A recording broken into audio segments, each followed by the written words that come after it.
I used to do door-to-door sales, and I was working with another friend of mine, and door-to-door sales, I mean, it's punishing. It's cruel and unusual punishment. And I was a little boy knocking on the door.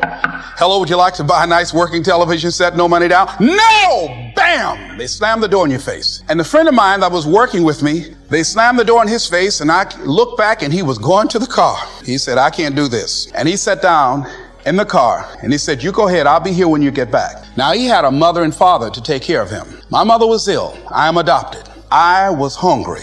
I had to go on. I learned something about myself, that when you step into your fears, somebody said, it was Winston Churchill, he said that courage is going from failure to failure without losing enthusiasm. When you step into your fears and continue to push yourself to go on, something happens for you.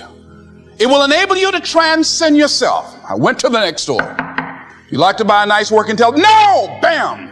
Went to the next one. No! Bam! After a while, I no longer took it personal. And I began to play a game. I said, well, I know there's a yes out here somewhere, and I'm going to keep on till I find it. And I'm not going home until I do. And I continued to knock on doors. And then somebody eventually would say yes. And I said, are you sure? And I would go in there and I would get the sale. When you have something you want to do, if you don't develop the courage to do that which has been given you to do, and you spend a lot of time going around trying to convince other people or trying to get their approval, what will happen is that you will lose your nerve, and other people will convince you that what you're doing doesn't have any value, and you'll give up on your dream. It's an interesting thing about life, I've also found, that if you don't have the courage to act, sometimes and particularly if you have something special to do, life will move on you. Abraham Maslow said that life is about growth. And he said, you can either go back to your comfort zone, and there you won't find any growth, or you must be willing to go forward and face your fears again and again and again. Because you're never going to have a fear-free existence. I mean, some fear is acceptable and legitimate. There are some things that you really should be afraid of. Now, you shouldn't allow it to immobilize you. You acknowledge it, you take it into account, and you carry yourself accordingly. There are times that we should proceed with caution. But it's the difference between being stopped by fear. It's the difference between having a fear and the fear having you. So what do? One, acknowledge it and knowing that it's okay. Don't condemn yourself for being afraid. It's perfectly fine to have some fears. You acknowledge your fears, you embrace those fears, and then you move on. You act on whatever it is that you fear. Because once you embrace it, see, what you resist will persist. What you resist will persist. So one of the most important things is to begin to embrace your fear. So what we've got to begin to do, how do we handle that? What's the process? Because it's all up in here. One, I think, is imagine the worst case scenario. Then I had another technique I used. Visualize yourself being more than able and capable of handling it.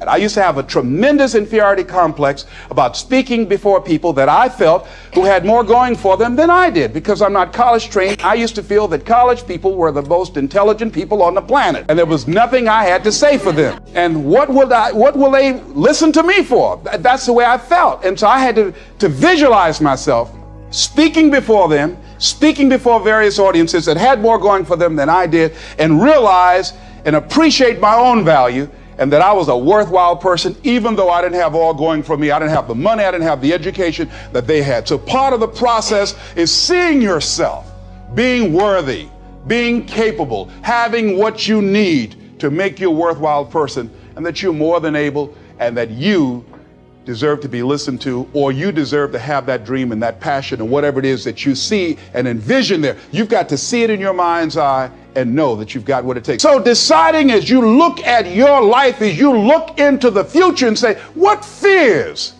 am I holding on to? What fears that I'm allowing to imprison me, that's keeping me from breaking out, that's keeping me from living up to my true potential, that's keeping me from really being happy, that's keeping me from having a sense of adventure and excitement in my life? What's keeping me from controlling my destiny? What fears that I'm giving that permission to? Notice what I said, that we must give our permission to fear to immobilize us. Because whatever discomfort you experience, whatever challenges or difficulty that it is, you got to handle it. You got to go up in there and wrestle with it. Will it be easy? No. Will it be challenging? Yes. The next piece is that you accept yourself, then you accept the fear as a fact and not a force. See, when you accept yourself and you accept fear as a fact, that means that it's something that happens. It's something that you're going to experience, but it is not a force to hold you back. It doesn't have any special power other than that you give it. So you accept the fact that you are afraid, and then you move on anyhow.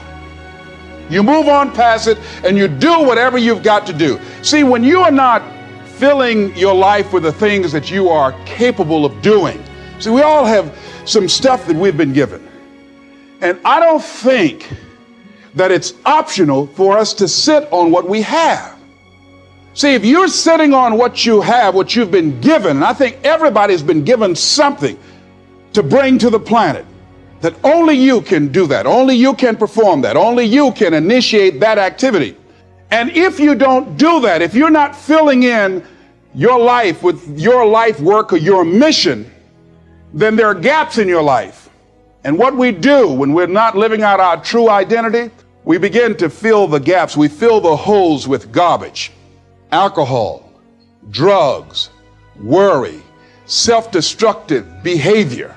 So when you begin to look at your life and you know that you're not doing what you can do because you have allowed yourself to be held captive by your fears. Here's what I discovered that happens to you in life, that you will go through things, and while you're going through them, you can't understand why it's happening to you. But after you go through it, you get back and you look at it and you say, oh, now I understand why I needed that lesson. That I couldn't understand it then. But after I got through it, then I saw that was preparing me for bigger and better things. That as you go through the challenges of life and you look at it and embrace whatever comes to you, don't run from it. Step toward it. Don't try and duck it like most people do. See, most people want it easy.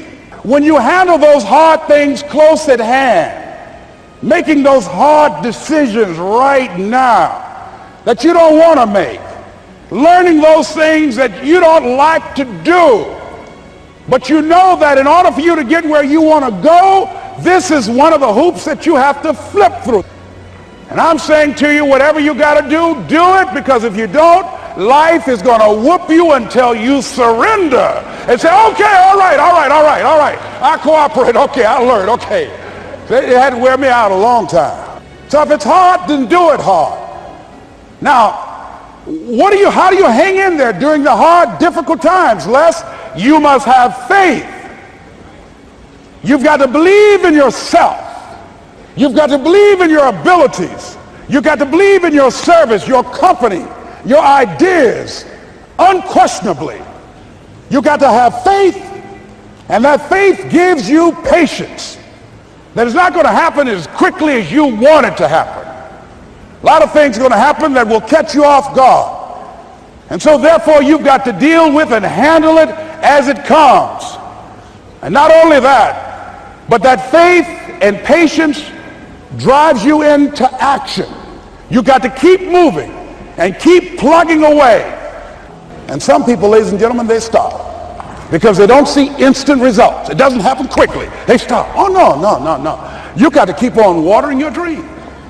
When you're working at your dream, somebody said the harder the battle, the sweeter the victory. Oh, it's sweet to you.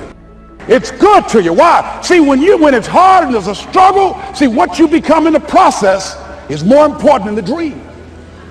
That's far more important. The kind of person you become, the character that you build, the courage that you develop, the faith that you're manifesting. Oh, it's something that you get up in the morning, you look yourself in the mirror, you're a different kind of person. You walk with a different kind of spirit. And people know that you know what life is, that you have embraced life. You knew it was hard, but you did it hard. Most people don't keep their commitments. They are not willing to be a no matter what person. That I'm going to make this happen no matter what. Most people use escape routes for themselves. Most people have something that they could point to justify why they haven't produced the results. Some reason. Well, people weren't buying, or the economy is soft. Somebody somewhere is buying. Somebody somewhere is spending some money. So as we begin to look at where we are, every time when I was working on developing my dream, and I knew that I had to do something, that I had to do it, I was always able to pull it out. Because I started thinking, if a Walt Disney can do it, if a John D. Rockefeller can do it, then I can do it.